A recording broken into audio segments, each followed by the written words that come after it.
श्री स्वामी समर्थ अनुभूती या चॅनलमध्ये आपलं स्वामीमय असं स्वागत आहे।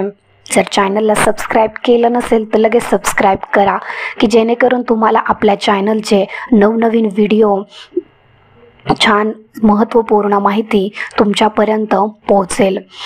आजचा व्हिडिओ हा खूप छान आणि सुंदर महत्त्वपूर्ण आहे, त्याच्यामुळे हा व्हिडिओ तुम्ही शेवटपर्यंत बघा।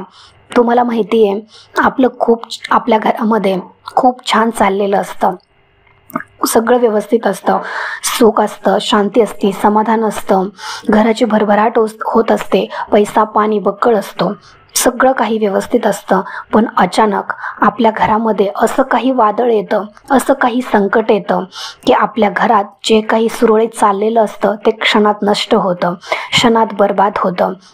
मग तो आपल्या घरामधला जो काही व्यवसाय आहे तो पण पूर्ण म्हणतो ना आपण तोट्यात जातो। पूर्ण आपण कर्ज घेऊन थकलेलो असतो। तो पण इतकं बुडलेलो असतो, आपण व्यवसायामध्ये इतके बुडलेलो असतो की अक्षरशः त्याच्यातून बाहेर कसं पडावं काही समजत नाही। नोकरी जाते, पती पत्नींचं भांडणे होतात, असे टोकाला जातात की अक्षरशः संसार तुटायच्या टोकाला जातो, घटस्फोट होतात, सासू सुनेचं जमत नसतं, म्हणजे अशा बऱ्याचशा गोष्टी आपल्या घरामध्ये घडायला लागतात। आजारपण येतं, आजारपण आलं तर त्या आजारातून कसं बाहेर पडायचं, आणि जर आजारपण आलं तर ती व्यक्ती वाचेलच की नाही याची आपण गॅरंटी देऊ शकत नाही। म्हणजे अशा भयानक गोष्टी आपल्या घरात घडतात। पण ह्या कशामुळे घडतात, कोण काय करत असेल, किंवा आपल्या घराला कोणाची नजर लागलेली आहे का, हे आपण त्याच्याकडे दुर्लक्ष करतो। मग त्याच्यासाठी आपल्याला समजत नाही, मग आपण तांत्रिक मांत्रिक बाबांकडे जातो, ब्राह्मणाकडे जातो, किंवा जो कोणी एखादा म्हणतो की बाबा ह्या माणसाचा गुण येतो आहे, त्या माणसाचं खरं शब्द निघतात, तो जो माणूस सांगतो तेच खरं होतं। मग आपण अशा माणसांकडे जातो, परत ते माणसं आपल्याला जो उपाय सांगतील ते आपण करायला लागतो। ते आपल्याकडून पैसे मागतात, जो कोणी तांत्रिक मांत्रिक ज्याला विद्या येते, ज्याला काळी जादू ब्लॅक मॅजिक म्हणतो, अशा लोकांकडं तुम्ही गेलात तर तुमचे पैसे पण जातील आणि त्यांचा आपल्यावर काहीही परिणाम होणार नाही। फक्त ते आपल्याला एक मोहमायेमध्ये अडकून घेतात की तुम्ही मला एवढे पैसे द्या, मी तुमच्या सगळा प्रॉब्लेम सगळ्या अडचणी दूर करतो, जो तुमच्यावर करणीबाधा करणारा आहे, जो कोणी तुमच्यावर नजरदोष करणारा आहे त्याला मी बर्बाद करतो, असं तो तांत्रिक मांत्रिक माणूस सांगत असतो। मग आपल्याला वाटतं आपण एवढे बर्बाद झालोय, आपल्याला तर काही समजत नाही कशामुळे होते, मग आपण यांच्यावर विश्वास ठेवू। तुम्ही त्यांच्यावर विश्वास ठेवता, पण तो तुमचा विश्वासघात करतो। तो तुमच्याकडून फक्त पैशाचं काम व्हावं त्याच्यासाठी तुम्हाला तो मोहमायेत पाडत असतो। त्याला बाकीचं काही घेणं देणं नाही आहे की तुम्ही त्या माणसाला बर्बाद करतोय किंवा नाही करतोय, किंवा तुमचं तिकडं घर जे उद्ध्वस्त झालेलं आहे तो सुरळीत चालतोय नाही चालत, घरातल्या माणसांचे जीव वाचतोय, त्याच्याशी काही संबंध नाही आहे। तो फक्त तुम्हाला एक दाखवून देतो की मी तुमचं घर वाचवतो आहे, मला तुम्ही फक्त एवढे पैसे द्या। आपण अशा माणसांवर विश्वास ठेवतो आणि परत आपण दुसऱ्या वेळेसही ही चूक करतो की आपण परत आपलं आयुष्य, परत आपलं जीवन त्या माणसाच्या हातून बर्बाद करायला लागतो। तेवढे पैसे घालूनही आपल्याला काहीही उपयोग होत नाही, आपण आहे तिथेच उद्ध्वस्ताच्याच वाटेवर राहत असतो। तुम्हाला जर यातून बाहेर पडायचं असेल तर फक्त एकमेव उपाय आहे, तो म्हणजे स्वामींची सेवा, दत्त महाराजांची सेवा। तर अशा वेळेस तुम्हाला जर कशापासून हे गोष्टी होऊ शकतात बघा, हा त्रास कधी होतो, जेव्हा अमावस्या येते, पौर्णिमा येते, तेव्हा तुमच्या घरामध्ये तुम्ही कधी ऑब्झर्वेशन केलं आहे का, कधी तुम्ही घराचं असं निरीक्षण केलं आहे का, तुमच्या घरात कधी भांडणं होतात। आता समजा तुमचं आणि तुमच्या बायकोचं किंवा नवरा बायकोचे कधीच भांडणं होत नाही, पण अमावस्या 2-3 दिवसावर आलेली आहे तेव्हाच तुमच्या घरामध्ये भांडणाला सुरुवात होते, किंवा पौर्णिमा 2-3 दिवसावर आहे तेव्हाच तुमच्या घरामध्ये भांडणं होतात।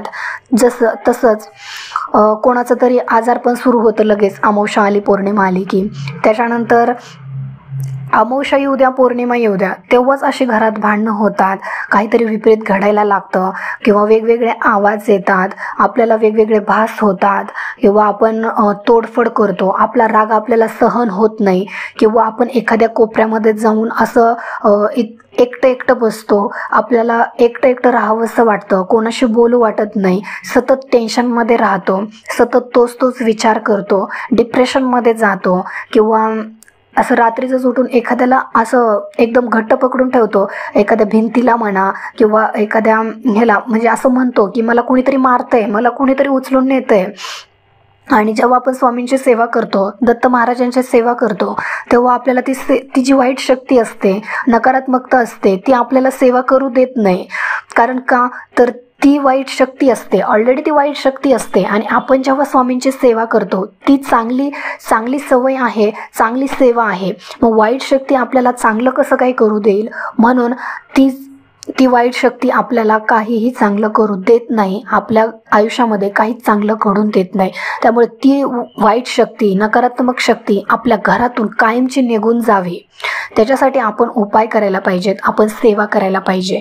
ती वाईट शक्ती, तुम्हाला नजर दोष कसा लागतो किंवा तुमच्या घरावर असे दोष किंवा करणी कशा प्रकारे केली जाते, मग ती एकतर तुमच्या खाण्यातून केली जाते किंवा तुमच्याजवळ एखादा तुमचा जर घरातल्या कुठल्या तरी एका व्यक्तीवर करणी करायची आहे, तर त्या व्यक्तीचे तो तांत्रिक मांत्रिक जो कोणी असेल, तो तुमचे काहीतरी अशी वस्तू नेईल की जी तुम्ही वापरलेली आहे. मग ते कपडे असू द्या, तुमचे केस असू द्या, तुमची चप्पल असू द्या किंवा घराचा उंबरठा वगैरे, तुम्ही ज्या एरियात राहता, तुम्ही ज्या घरात राहता तिथली माती असू द्या, असं तुम्ही जे वापरलेलं आहे त्याच्यापैकी कुठलीही एक वस्तू तो तांत्रिक मांत्रिक घेतो आणि त्याच्यावर तंत्रमंत्र जे काही त्याची विद्या आहे तो विद्या लावतो आणि त्याच्यातून तुम्हाला त्याचा नजरदोष होतो, करणी बाधा होते.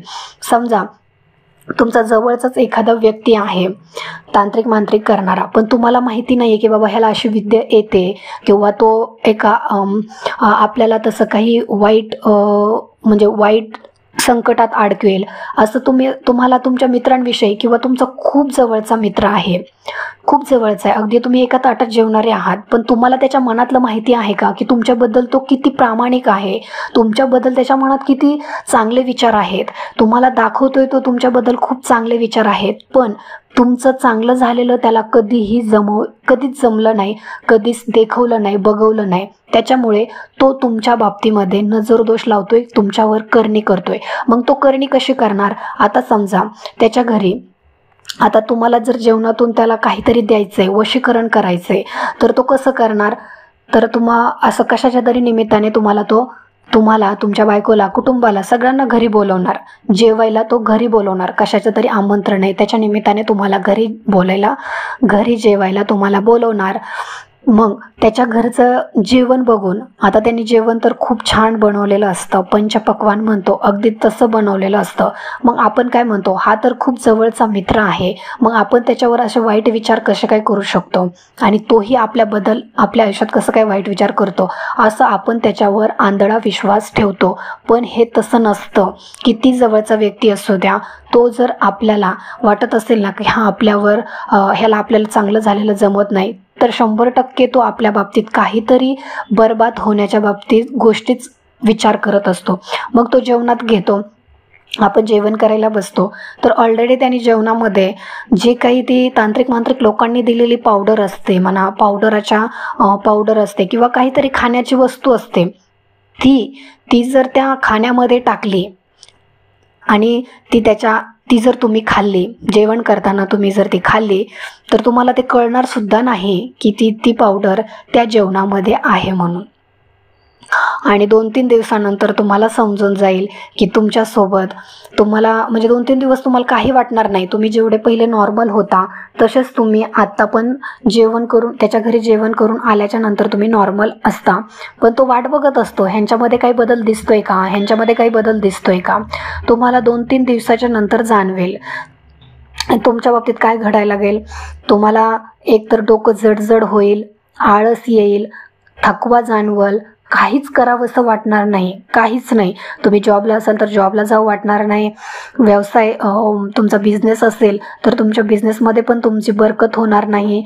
म्हणजे सतत असं काहीतरी तुमच्या बाबतीमध्ये एकटं राहावंसं वाटेल, असं तुमच्या बाबतीत घडायला लागल. मग तेव्हा तुम्हाला काही म्हणजे कुठेतरी असं जाणवेल की आपल्या बाबतीमध्ये कोणीतरी काहीतरी करणी केलेली आहे. आणि हे जेव्हा तुमच्या बाबतीतल्या अशा वाईट गोष्टी जेव्हा तुमच्या त्या मित्राला, ज्याने तुम्हाला खाऊ घातलं होतं, त्या मित्राला समजतील, तेव्हा त्याला समजेल की हा बाबा, आपण जो काही तांत्रिक उपाय केलेला आहे तो अतिशय म्हणजे सक्सेसफुल झालेला आहे यांच्या बाबतीमध्ये. आता हे काही सुधरू शकत नाहीत, हे बर्बाद होतील, असं त्या मित्राला वाटणार. पण बघा, तुम्हाला माहिती आहे का, तुमची जवळच्याच व्यक्तीने तुम्हाला बर्बाद केले. ते खाणं जीव घातला आहे, त्याच्यातून तुम्हाला ती पावडर देऊन तुम्हाला तुमच्यावरती प्रयोग केला, तांत्रिक मांत्रिक नजरदोष लावला. आता हे कसं काढायचं बघा. आता हे नजरदोष झालेलं, बर्बाद झालेलं, किंवा एखाद्याने तुम्हाला काहीतरी खाऊ घातले, किंवा काहीतरी तुमच्या केसाच्या मार्फत, तुमच्या कपड्याच्या मार्फत काहीतरी केलेलं आहे, असं जेव्हा होतं तेव्हा ते बाहेर कसं काढायचं बघा. तुम्ही जर स्वामींची सेवा केली, तुम्ही रोज आता झोपताना श्री गुरुदेव दत्त ह्या मंत्राचा जप करून झोपा आणि 3 महिने ही सेवा करून बघा. तुम्ही 3 महिने श्री गुरुदेव दत्त, श्री गुरुदेव दत्त ह्या मंत्राचा जप करा. जसं तुम्ही खाल्लेलं आहे त्या दिवसापासून त्या तुमच्या शरीरामध्ये एवढे बदल घडायला लागतील की अक्षरशः तुम्ही जे खाल्लेलं आहे ना, ते उलट्याद्वारे, जुलाबाद्वारे ते बाहेर पडून जाईल. आणि जे विष बनलेलं होतं तुमच्या शरीरामध्ये ते सुद्धा बाहेर पडून जाईल आणि तुमचं शरीर सगळं स्वच्छ होईल. आणि त्याच्यानंतर तुमचा जसजसा तो जप वाढत राहील, तुमची जसजशी स्वामींची सेवा होत राहील, तसतसं जी कोणी तांत्रिक मंत्रांनी किंवा ते तुमच्या मित्रांनी जे काही असं वशीकरण केलेलं आहे, जे काही खाऊ घातलेलं आहे, हे सगळं त्याच्यावर उलटणार. हे सगळं त्याच्या बाबतीत परत वाईट घडत राहणार. तुम्ही हे करून बघा. कारण ज्याने आपल्यावर हे असे नजरबाधा, करणीबाधा अशी केलेली आहे, हे त्याच्यावरच उलटून जाईल. तुम्ही फक्त स्वामींची सेवा करा, स्वामींचे चरण धरा, दत्त महाराजांचे चरण धरा. आणि ह्याचबरोबर तुम्हाला जर आणखीन सेवा कराव्याशा वाटल्या तर तुम्ही नवनाथ पारायण करा. तो आपले 900 श्लोकीचं छोटंसं एक ग्रंथ आहे, त्याचं पारायण करा. त्याच्यानंतर गुरुचरित्राचं एक पारायण करा. आणि स्वामींची जी नित्य सेवा आहे ती नित्य सेवा करायला विसरू नका. अशा ह्या जर सेवा तुम्ही केल्या तर निश्चितच तुमच्यासोबत जो कोणी करणी करणारा माणूस आहे त्याच्यावरच हे सगळं परत उलटून जाईल. हे लक्षात ठेवा. आणि घाबरून जाऊ नका की आपल्यासोबत एवढं वाईट घडतंय, मग आता ह्यातून काही मार्ग आहे का? मार्ग आहेत. सतत तुम्ही पॉझिटिव्ह राहा, तुमच्यासोबत सतत पॉझिटिव्हच होईल. मार्ग आहे. स्वामींनी आपल्याला स्वामींच्या सेवेचा खूप मोठा असा मार्ग दिलेला आहे आणि आपलं काम आहे फक्त स्वामींची सेवा करणं. तेवढी सेवा करा, त्यातून नक्की तुम्हाला मार्ग मिळेल आणि तुम्ही ज्या संकटात अडकलेला आहात त्या संकटातून स्वामी तुम्हाला नक्की बाहेर काढतील. आणि इथून पुढे तुमच्या बाबतीमध्ये जर कोणी तुम्हाला जवळचा वाटत असेल आणि त्याच्यावर जर तुम्हाला शंका येत असेल की बाबा हा आपल्यावर काहीतरी काळी जादू करू शकतो किंवा असं काही करतोय, वाईट दोष, नजर दोष करतोय, किंवा म्हणजे तशा लोकांपासून तुम्ही सुधरून राहा, सावध राहा, लांब राहा. त्या लोकांमध्ये जाऊ नका, त्या लोकांना तुमची कुठलीही वस्तू देऊ नका, त्या लोकांच्या हातचं जेवणही खाऊ नका, त्या लोकांच्या घरी जाऊ नका. एवढे नियम तुम्ही पाळा, सेवा करा, तुम्हाला कसलीही भीती नाही. आयुष्यामध्ये सुखी राहा, स्वामींची सेवा करा.